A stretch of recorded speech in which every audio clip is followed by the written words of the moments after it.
kunci surga, gak pegang kunci neraka. Maka aneh kalau kamu masuk neraka itu aneh. Coba kita pegang kunci surga apa kunci neraka? Tapi kadang teman saya suon rokok anu kunci ini. Karena tidak ada pintunya.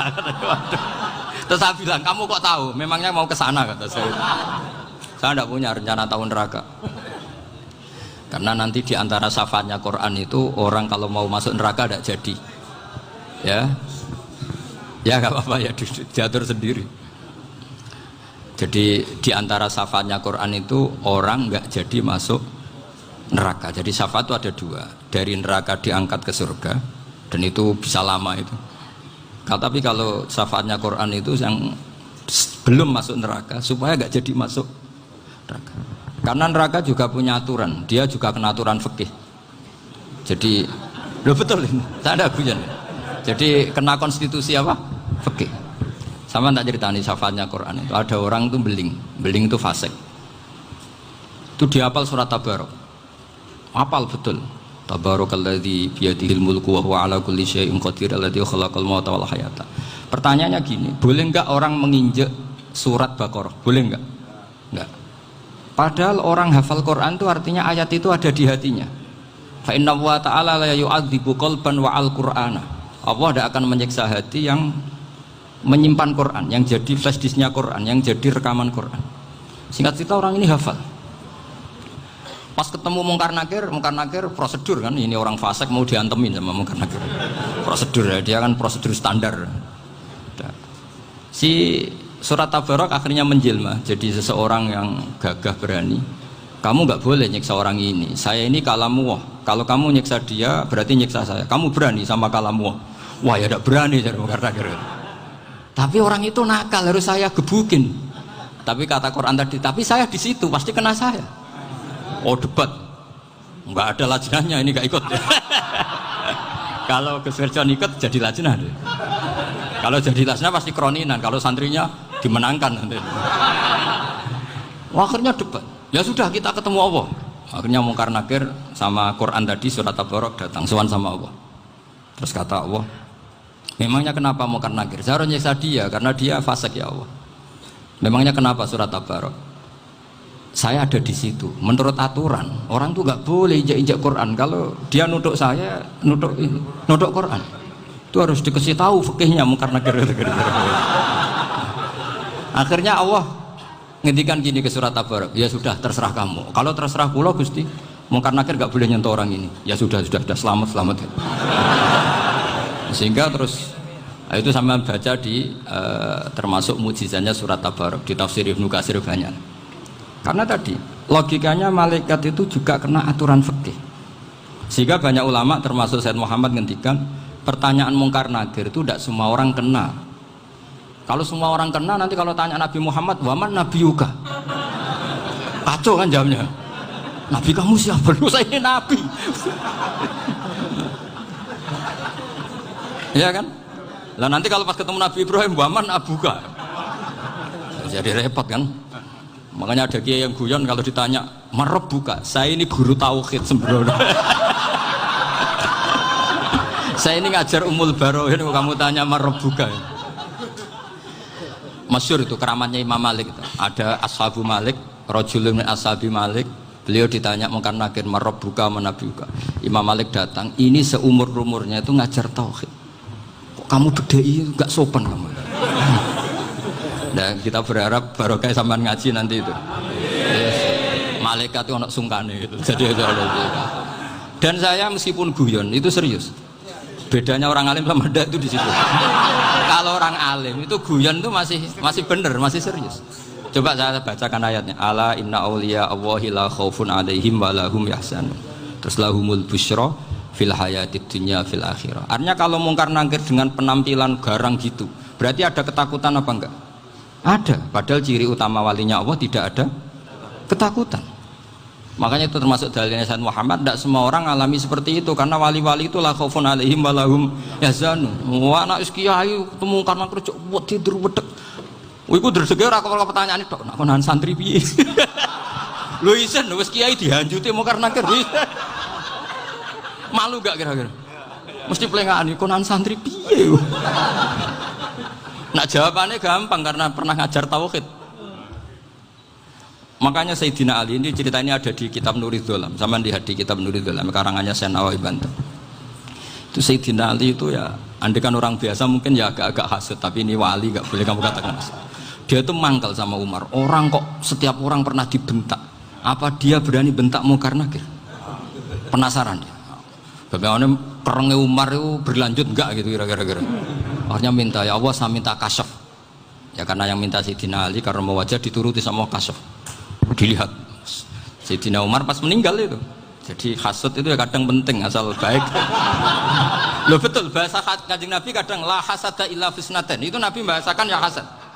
Gus Verson aja yang nafsirkan ghobtoh itu kan gaya-gayanan sebagai ulama. Aslinya Nabi ngendikannya itu la hasada illa fisnaten. Ulama yang ganti itu namanya ghobtoh. Wong Nabi sendiri nyebut hasad kok kamu tafsiri ghobtoh. Ya hasad ya hasad. Udah ada usah ditawil-tawil pokoknya gitu. Kalau sampean nggak percaya nggak apa-apa. Kok gitu aja kok repot. Karena sampean nggak percaya kemungkinannya dua. Satu nggak ngerti. Dua sama-sama alim kan dari awal kalau sama-sama alim kan laisa li alimin ayuqallida aliman akhor. Kita nggak perlu saling mengikuti. Ngapain hasud? Biasa aja. Akhirnya Sayyidina Ali kasut. Pas Umar bangun. Setelah mati kan bangun, setelah meninggal bangun. Munkar Nakir datang dengan perang yang sangat garang. Itu digambarkan Sayyidina Ali matanya itu kal kidril ghali. Kayak apa? Kendil yang apa? Menganga. Wah seru. Sayyidina Ali senang, paling takut ini Umar. Senangnya bukan main. Wah ini mesti takut Umar. Biasa. Ternyata enggak, Umar malah bangkit. Woi Munkar Nakir ya. Kamu tahu menghadapi siapa? Itu betul. Kamu itu menghadapi temannya ahabbal khalqi ilallah. Yang diandalkan temannya bukan dia. Kamu tahu yang kamu hadapi. Saya ini teman kekasihnya Allah. Jadi boleh kamu mengandalkan Mbak Virjon. Tapi nanti resikonya Munkar Nakir tanya, itu Virjon siapa? Wah itu masalah kan. Makanya syaratnya wali itu harus ma'rufun fis sama. Di langit sudah populer. Makanya dulu ada orang yang saking seninya Abdul Qadir ditanya apa saja jamnya Abdul Qadir Al-Jilani itu aman karena beliau populer. Makanya program kita harus populer dulu di langit. Nah, itu nanti kalau dicatut oleh santri-santri nggak apa-apa. Kalau nggak populer nanti ditanya, itu siapa? Masalah ini. Umar itu yang dibanggakan itu, kamu tahu saya siapa? Ya enggak tahu, saya ini temannya kekasihnya Allah. Temannya Muhammad, iya Muhammad Rasulullah. Wah mikir, waduh, repot. Loh di dunia aja gitu kan, temannya presiden, temannya panglima, apalagi ini temannya Sayyidul Awalin wal Akhirin. Di dunia aja bilang temannya presiden, menteri, orang sudah takut, apalagi ini temannya Sayyidul Awalin. Yang Munkar Nakir terus konfirmasi sama Allah, gimana ya Allah ini ngadepi. Sebetulnya yang diandalkan itu temannya, bukan dia. Wah, akhirnya sama Allah dibilang, ya bu, ya sama seorang seperti itu bu yang sopan. Terus semenjak itu Munkar Nakir itu nggak selalu berpenampilan seperti itu, sangat. Jadi semoga itu konsisten sampai nanti.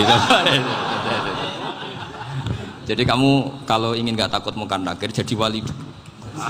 Karena syaratnya tadi hanya wali sing la khaufun alaihim wa lahum yahzanun lahumul busyra fil hayatid dunya fil akhir. Jadi orang itu kalau ngaji itu harus khatam. Jangan semuanya kena pertanyaan. Nanti kalau semuanya kena pertanyaan nanti repot. Kalau Nabi Muhammad ditanya waman Nabi juga. Nabimu siapa? Lu kan terus jadi aneh.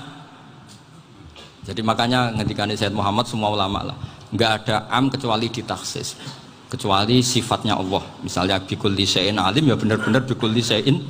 Tapi kalau am semuanya pasti ada taksis, meskipun dalam muhawarah muhadasah biasa. Ya, misalnya contoh gampang, istri kamu baru seneng kamu, mas nak pengen popo itu lapor aku, gak popo mas, mesti aku seneng sama lapor. Iku dia pengen wayo, langsung jadi apa wae. Mesti apa wae maksudnya kecuali itu gitu. Padahal kalau ngomong mas sampean ingin apa saja tak dukung, sampean bilang Kepengin iku wayo. Kira-kira disetujui apa enggak? Sama seperti kita kalau punya teman akrab, wes nang omahku gak apa-apa, anggap ya omahmu dhewe. Terus mlebu-mlebu kamar. Jadi tidak ada am kecuali di taksis. Artinya kalau ada cerita bahwa orang mati pasti ngalami ditanya mungkar nangkir, itu pasti ada am yang di taksis. Itu pasti tidak dialami para anbiya, para ya, karena ciri utama wali itu la khaufun alaihim walahum yahzanun. Kemudian saya yang mau cerita ya, supaya sampean bisa menghadapi dunia global ini, tak bawa tafsir Munir termasuk tadi. Kenapa orang Islam, Rasulullah SAW itu lebih senang kalau yang menang itu orang Nasrani Romawi, ketimbang yang menang itu orang Faris, dalam hal ini ateis. Karena orang ateis itu lebih ngeri.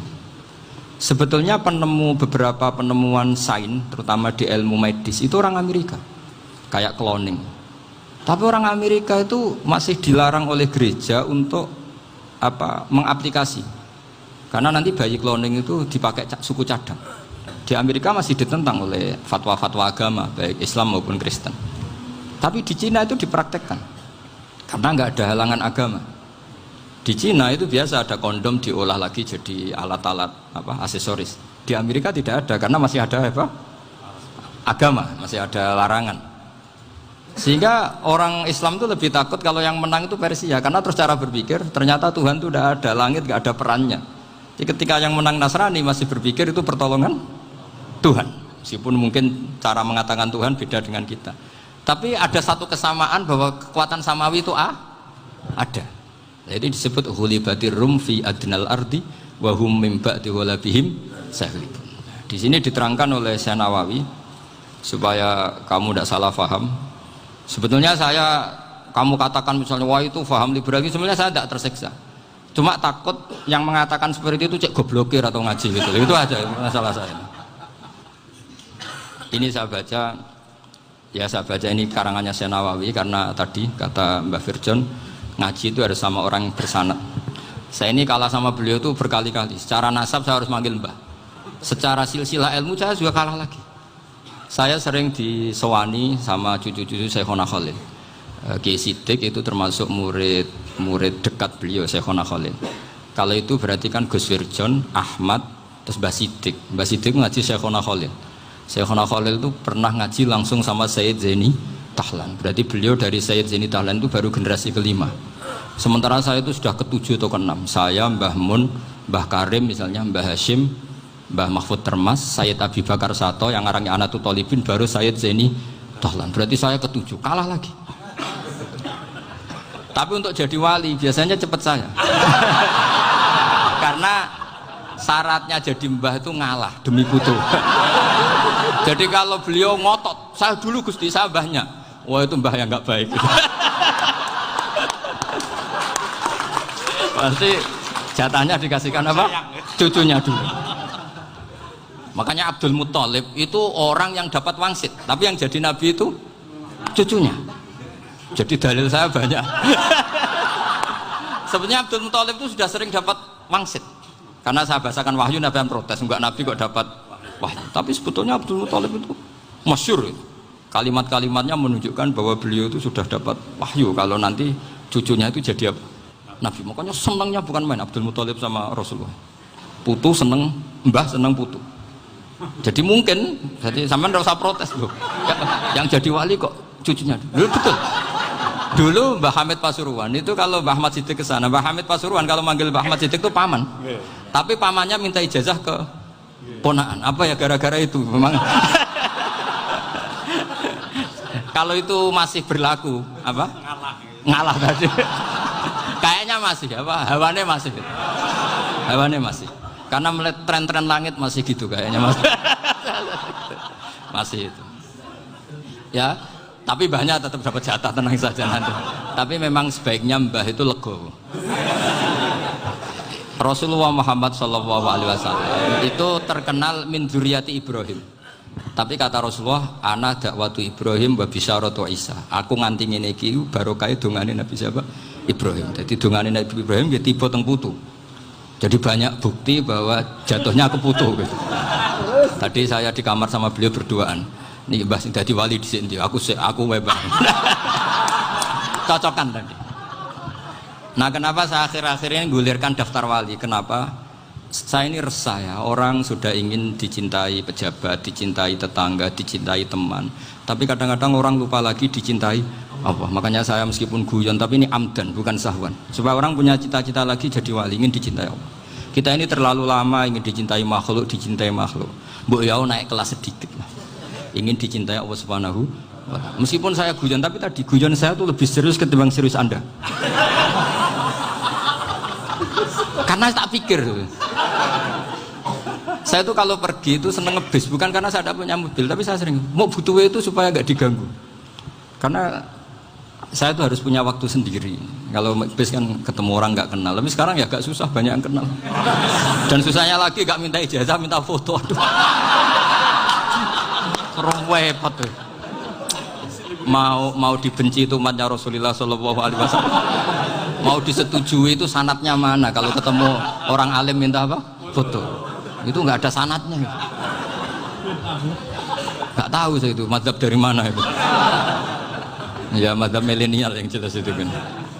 Ini tak baca ya biar dapat. Karena ini kenangan saya sama Mbak Ahmad Siddiq. Saya masih ingat betul beliau ngisi hallnya Mbak Abdullah bin Umar, berarti abahnya Mbak Hamid. Karena mbak saya itu Fatimah binti Khalid bin Umar. Kalau Mbak Hamid itu Hamid bin Abdullah bin Umar.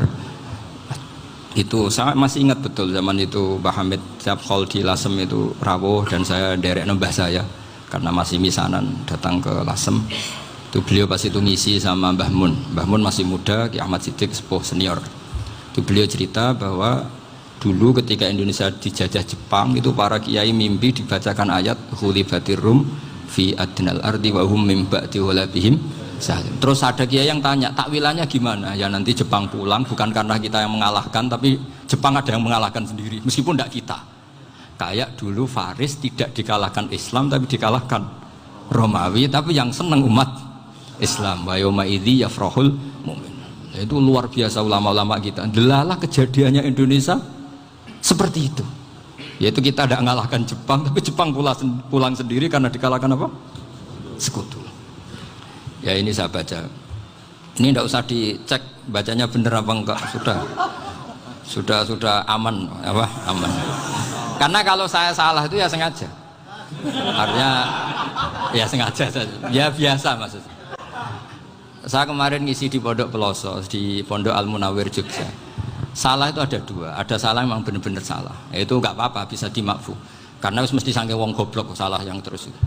Ada salah bawaan ilmu, itu repot tuh dadan ini. Karena misalnya kita yang biasa belajar qiraah sabah wayah sibuhu, mesti diulang lagi wayah sabuhu. Karena qiraahnya Imam Asim itu hasibah yah sabu bi fathis sin. Sementara kita kalau ngaji kitab kulino yahsibu. Sehingga kita yang biasa belajar sabah itu kalau baca kitab itu kayak orang bingung. Kadang-kadang yang ngaji juga bingung. Gus Pak mau di bulan pilih. Ya tepat-tepatan. Ada yang mengatakan Gus Pak bingung. Ada yang mengatakan Gus Ba alim alamah, tepat-tepat nasib tadi. Karena memang ya sab'ah memang seperti itu.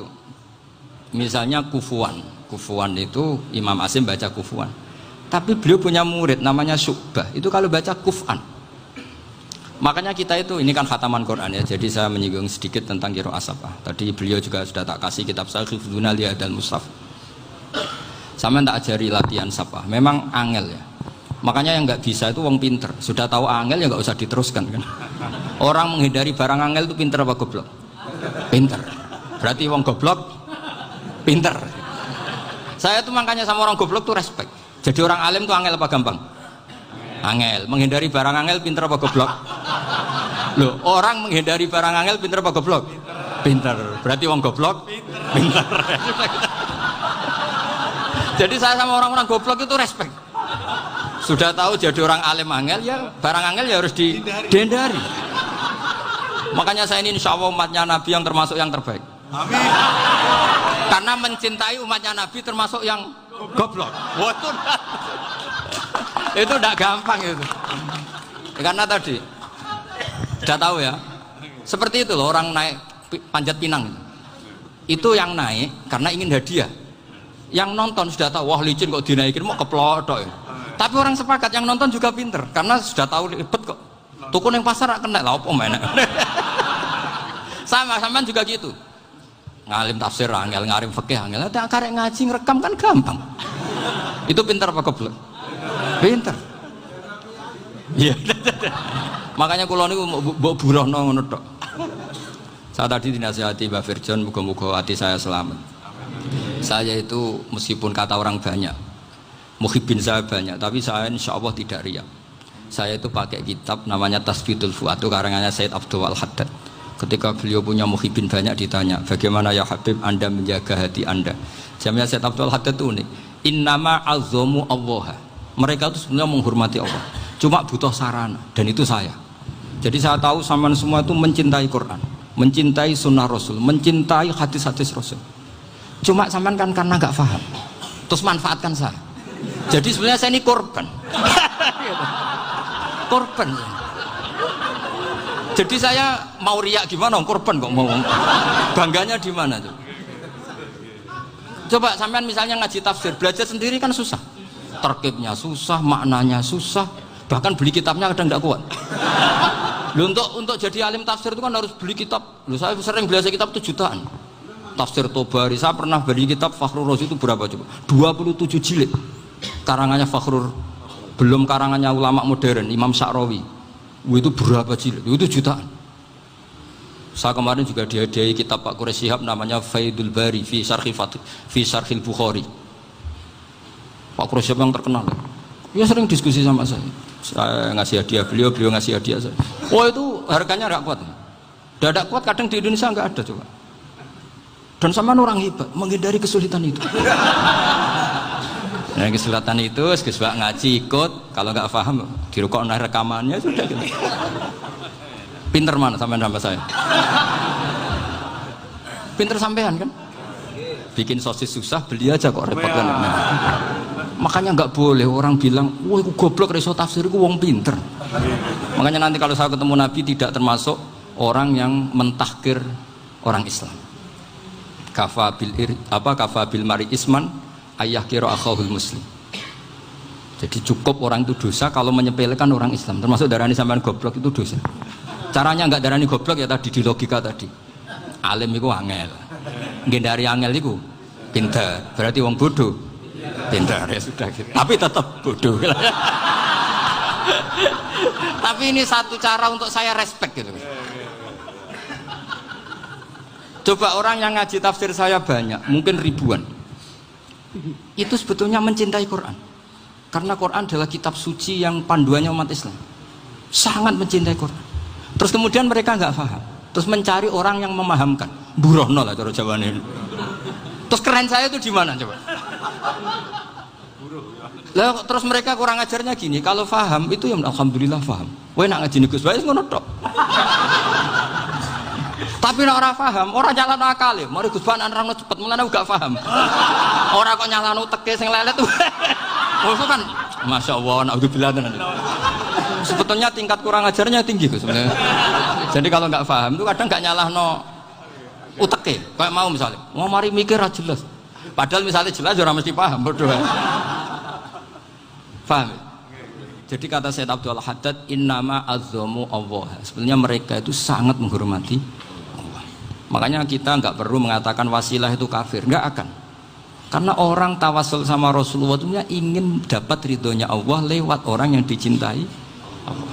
Kita mencintai wali sebenarnya, wah itu kekasih Allah. Kita mencintai itu karena mencintai Allah. Sama seperti gini, kamu mencintai kangkung apa enggak? Sebenarnya sama sekali enggak. Tapi kamu ingin sehat, ada asupan gizi. Kamu ingin tubuh kamu sehat, butuh asupan gizi. Kemudian kamu makan kangkung. Apa terus kamu cinta kangkung? Kan enggak. Cinta kesehatan kamu sama. Orang yang mencintai saya sebenarnya ingin kepuasan rohani. Saya kan termasuk kiai yang torekonya gampang. Ini swarga, kan akhirnya penggemarnya banyak. Coba kalau kamu neraka. Wah, jadi sebetulnya Anda mencintai kepuasan Anda sendiri. Nah, saya ini korban. Makanya untuk masuk surga cepat saya, korban itu cepat. Da'watul mazlum la turaddu kan gitu. Laisa bainahu wa bainallah hijab. Jadi saya kalau dongo langsung seret langit. Karena mazlum. Saya sinau tafsir itu, Pak, sampean bayangkan ada tafsir itu sudah 27 jilid. Sing ngarang Fakhrul Razi itu bulatnya bukan main. Karena dia ahli filsafat. Bulatnya Masya Allah. Sudah gitu sinau Jalalain kadang dikomen oleh Sawi. Sudah kita percaya Jalalain jebule dibuli Sawi. Percaya Sawi dikandani, "Oh iku Maliki rasa ribet." Sudah gitu sinau Qurtubi, sinau tafsir Tabari itu susahnya. Belinya susah, belajarnya susah. Padahal saya punya keluarga, punya istri, punya anak. Bayangkan kalau istri saya rewel kayak istri sampai. Wah itu. Tapi alhamdulillah enggak. Sama sekali enggak. Allah sudah milihkan, wah ini bahaya kalau punya istri rewel. Imam Sibawai itu kitabnya banyak, tapi yang terbukukan hanya kitab Sibawai. Karena beliau kalau sudah belajar lupa istri. Hanya pas beliau di pasar, kitabnya dibakar semua sama istrinya. Karena dianggap saingannya.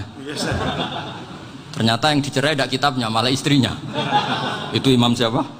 Sibawai. Tapi alhamdulillah kitab saya nggak terbakar, aman. Saya teruskan ya. Jadi untuk menjaga riya dilatih innama azzamu Allah. Sebenarnya mereka itu menghormati Allah. Sehingga wasail-wasail itu sebenarnya nggak pernah jadi subjek pelaku utama, enggak. Tetap Allah. Sebab itu kata Sayyid Muhammad, kamu kok mengatakan wasilah itu kafir itu gimana? Ketika innallaha qad ba'atsa lakum taluta malika. Talut itu ya manusia. PD-nya itu apa? Inna ayata mulkihi ayyatiyakumut tabut fihi sakinatum mir rabbikum wa baqiyatum mimma taraka alu Musa wa alu Haruna tahmiluhul malaikah. Jadi beliau PD itu kalau bawa sunduk semacam peti sakti, sing di situ ada baqiyatum mimma taraka alu Musa wa alu Haruna tahmiluhul malaikah.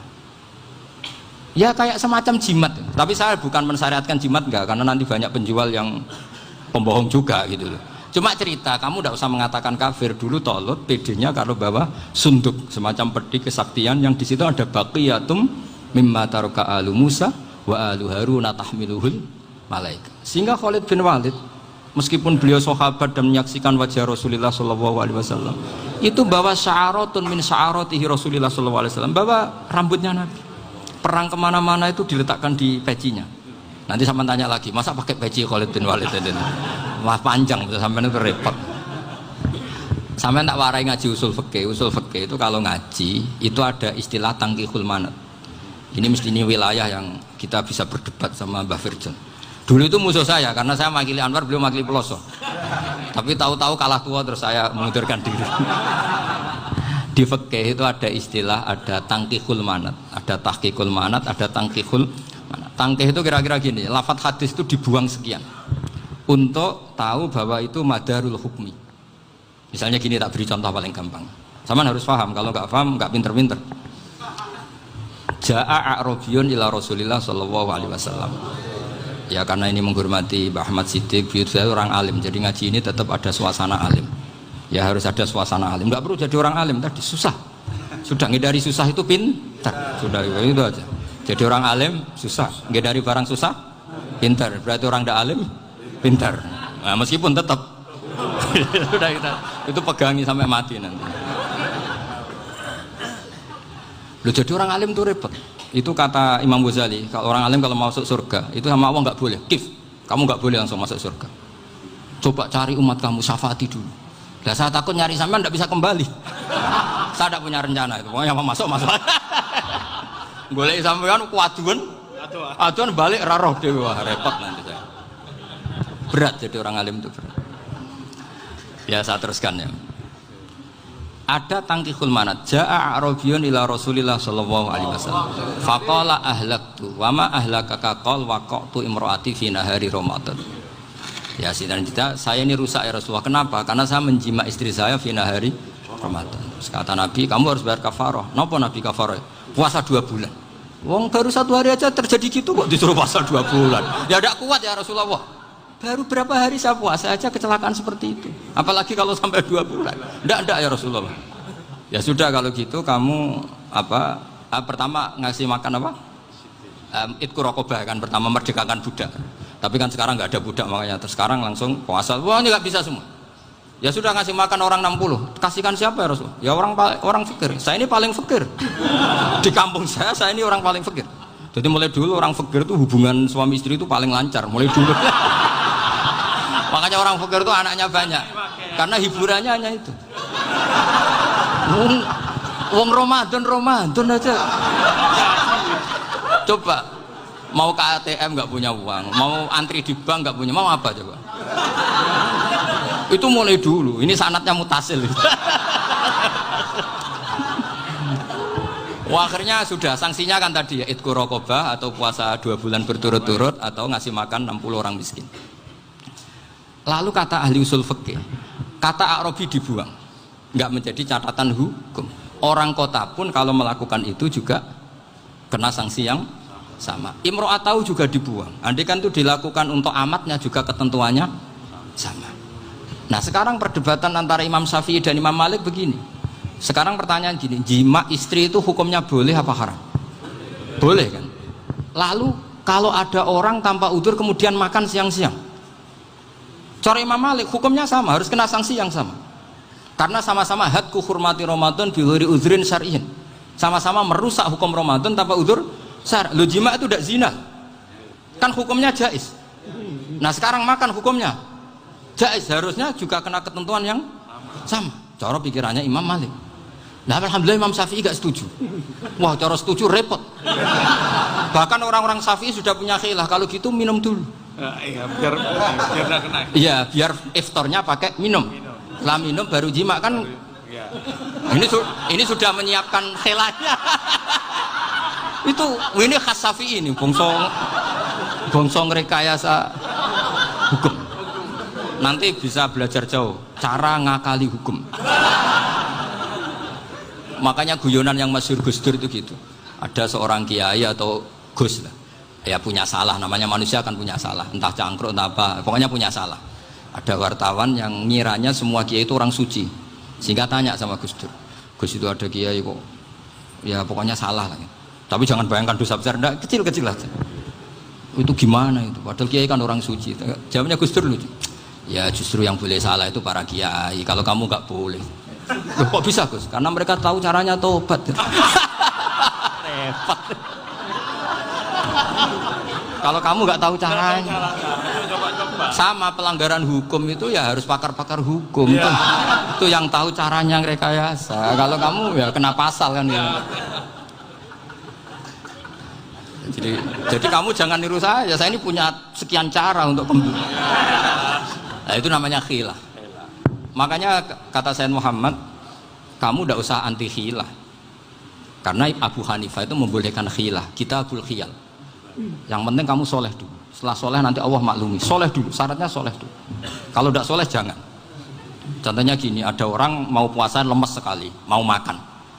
Gampang. Kalau langsung makan kan kayak hadku hormati Ramadan biwiri udrin syar'iyyin. Aku langsung mau jembera sowan Mbah Firjon. Sudah status saya Pak, musafir. Ya, sudah berangkat aja sampai Tuban makan. Nanti kalau nggak jadi ya nggak apa-apa sudah. Kan mulai pergi sudah musafir. Saya tidak tahu nanti malaikat tertarik gebuki nggak tahu. Tapi itu ada khilafnya. Asal soleh. Karena kata Sayyid Muhammad dan semua kitab mengatakan itu. Kalau sama nggak tahu ya kebablasan. Nabi Ayub, Nabi yang terkenal Gudiken itu siapa? Ayub ya. Itu yang Israiliyatnya akan seru lah. Gudiken dikukur bek kreweng itu terlalu lah kalau itu. Untuk kreweng konti ning Arab ora ono kreweng itu sudah masalah itu. Singkat cerita, Nabi Ayub ketika diasingkan kaumnya itu kan nggak punya sumber makanan. Lah orang lelaki itu mulai dulu egois. Istrinya Nabi Ayub itu cantik sekali, udah cantik, rambutnya bagus. Makanya kamu nggak usah tanya kenapa istrinya kayak banyak yang cantik. Ya, nah warasatul anbiya nggak boleh gitu. Kalau nggak cantik ya warasatul anbiya dari segi balak. Istrinya Nabi itu semuanya cantik.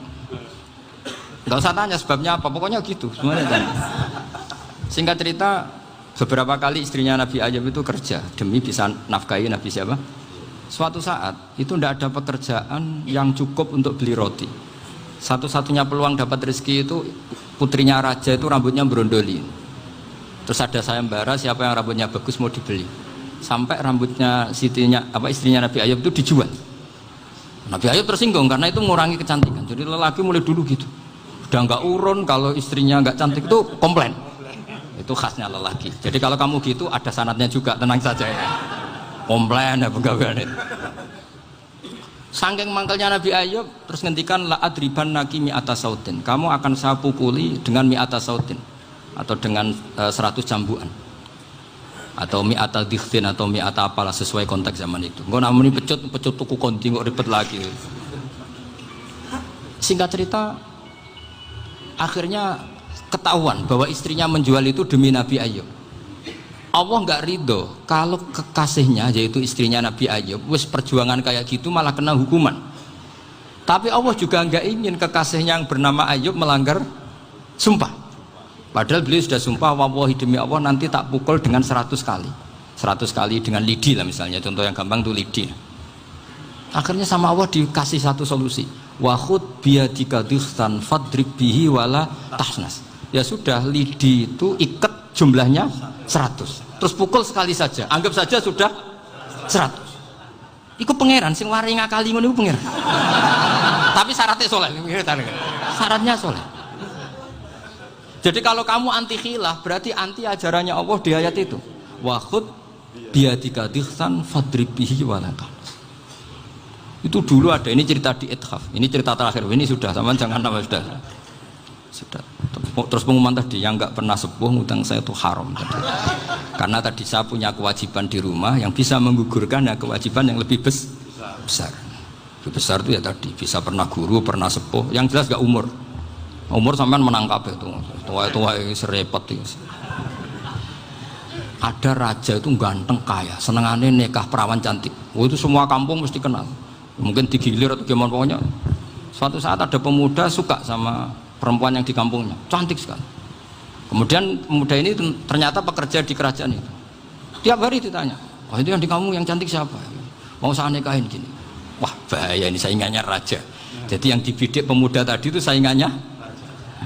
Si raja ini orang yang namanya raja kan gengsinya tinggi. Kaifatang kihuha wa qad ra'aitu qad qabbalaha rajulun. Kok mbok nikah piye? Saya tuh pernah melihat dicium lelaki.